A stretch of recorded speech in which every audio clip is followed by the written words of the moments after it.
and welcome to the show. I'm Nancy Guppy, coming to you from Chihuly Garden in Glass, the sparkly green oasis nestled in the foothills of the mighty Space Needle.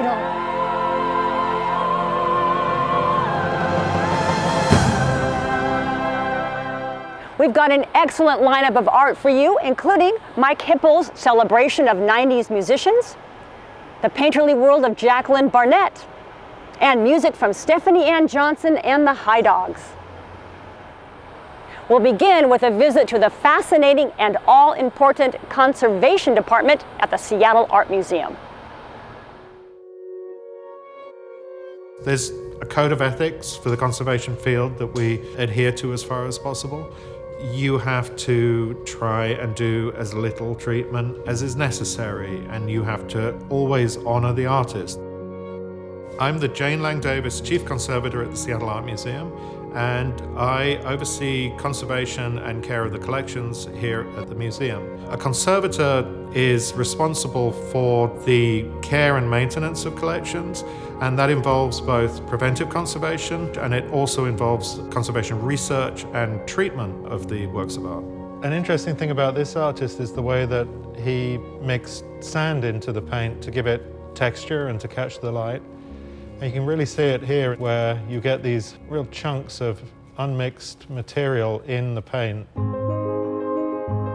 I was always drawn to art from a small child. I was drawing and making art as a kid. And I think as I became a teenager, I became really interested in other artists' work and how they made it. And so for me, that was probably the big draw into conservation, was understanding how art was made.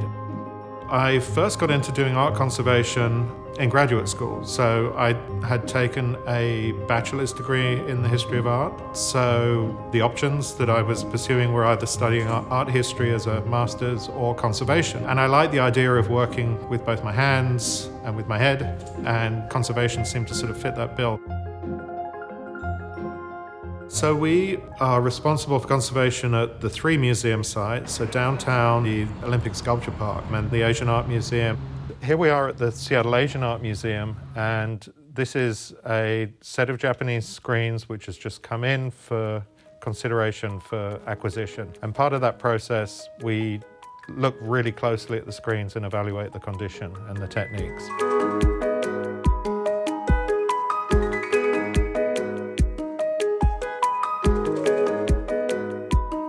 At the Sculpture Park, the collections have very particular needs, and we think of those large modern sculptures, maybe made out of steel, painted steel or bronze, as being pretty durable.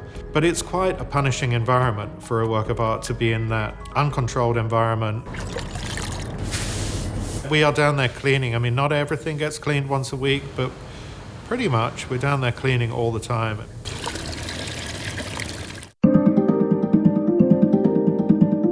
So currently we're very excited to be working on preparations for the Frisson exhibition, which comes to Seattle Art Museum this fall. Frisson means kind of a thrilling feeling in French, and we are thrilled because it will bring to the galleries the Richard Lang and Jane Lang Davis collection, which brings extraordinary works of post-war American and European art to the SAM collection.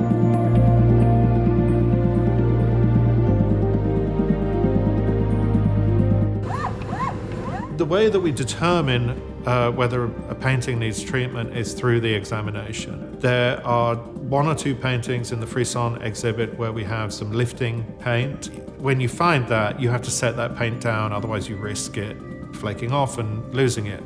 On the large Joan Mitchell, for example, I'm doing a consolidation treatment, we call it, where we set down the flaking paint and re-adhere it to the surface. And then that painting will also be cleaned front and back, and we're reframing that painting as well. I'll swing around and walk around the far side of the table. That is pretty good, 3/4. Okay.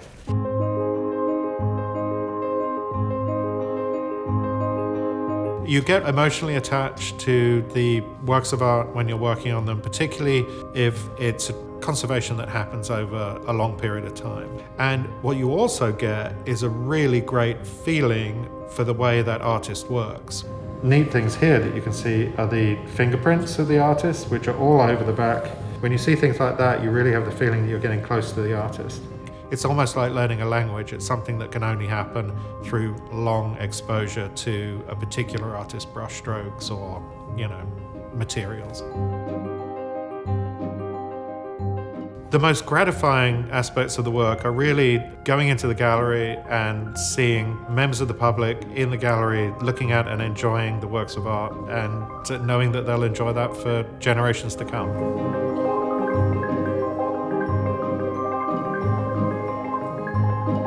Frisson, the Richard E. Lang and Jane Lang Davis collection, is a must-see and will be up at Sam's downtown location now through November 27th, 2022.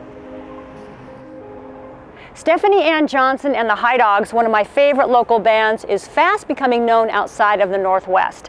Here they are performing Never No More from their 2019 release, Take This Love.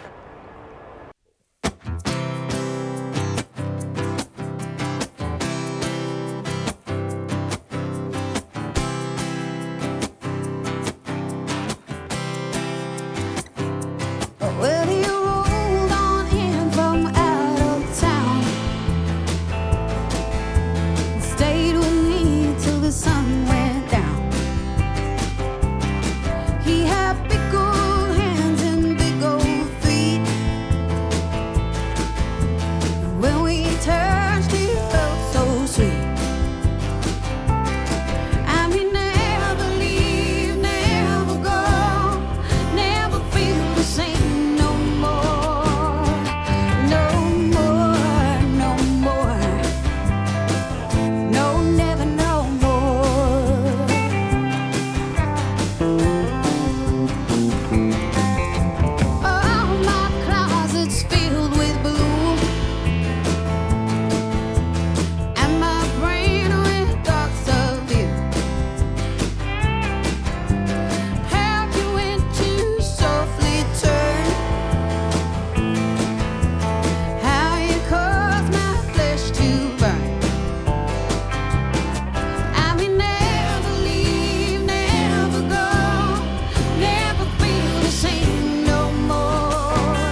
Take This Love is available in record stores and online. And the band plays live at this year's Freak Out Festival. Catch them Friday, November 12th at the Tractor Tavern in Ballard.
In 2018, photographer Mike Hipple published 80s Redux, Your Favorite Musicians Today.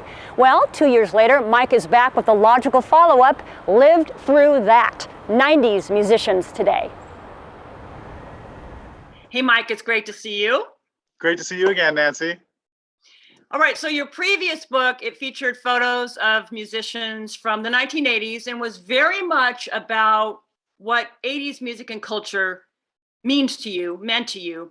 So what does 90s music and culture mean to you? Well, in the 80s, I was kind of a teenager, still living at your parents' house, so you have that whole insular world, right? And then in the 90s, I was a young adult, like kind of feeling my way through the world, trying to figure out who I was and where I belonged and all that other stuff. But, you know, the 90s to me is about freedom and just the freedom of being a young adult, doing what you want to do. And music at the time was just this crazy like mix of everything. You know, there was like the Beastie Boys, they were like doing all this rap stuff, but also rock stuff. And like there was, and the alternative stuff that was just exploding. All the music that, what I would have considered alternative in the 80s was suddenly like the mainstream. And it was just a real time of just kind of exploring and finding yourself.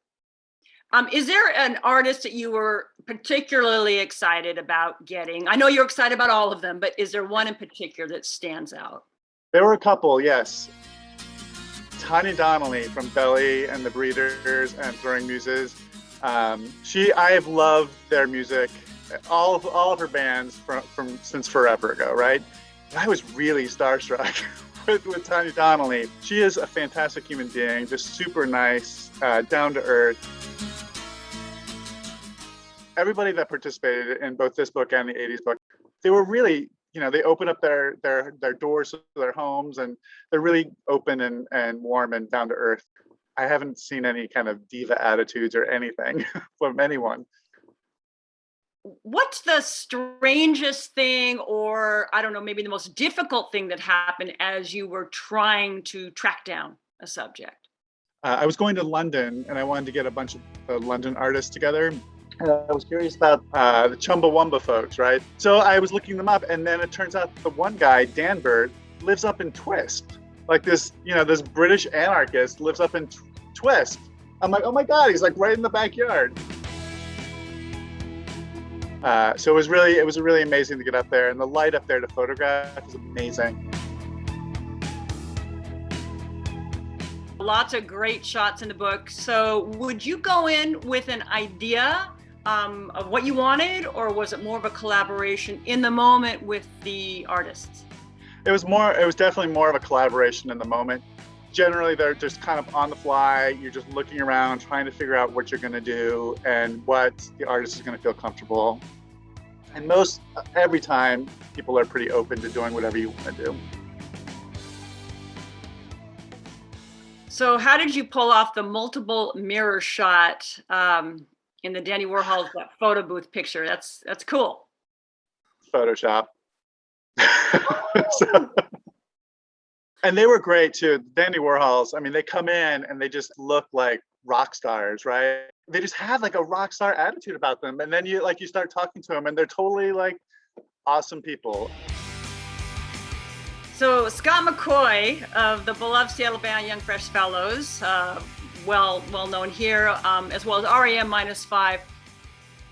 So the way I was going to describe the picture of him, an aging general on a balcony reviewing his psychedelic troops.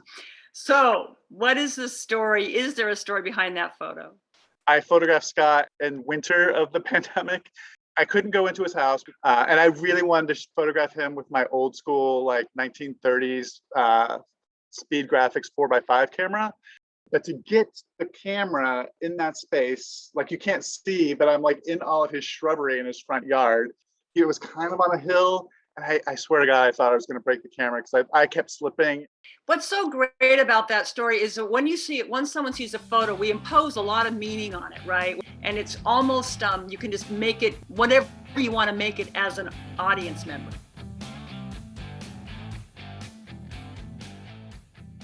Yuka Honda, those really fantastic hair flinging photos, was that just her whipping her neck around, or was there a fan involved, or what was going on? No fan. I had her whipping her hair around. I have like 100 shots of that, but I wanted to get the hair in the right place, right? And I also wanted to make sure that we saw some of her face.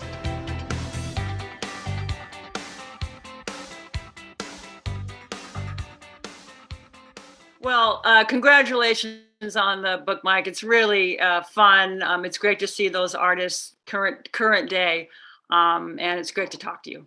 Yes, thank you for having me, Nancy. I really enjoyed it. Yeah, me too. Live Through That, 90s Musicians Today, published by Seattle-based Girl Friday Books, is available online and from your favorite indie bookstore. And that does it for us. Big thanks to the folks at Chihuly Garden and Glass. This place is just a gem in the heart of the city. It's open every day at 10, and more information is on their website. So thanks so much for watching. Have a great week, and we'll see you soon. Uh-oh. Clean up on aisle 3. Oh boy. Someone's head's gonna roll.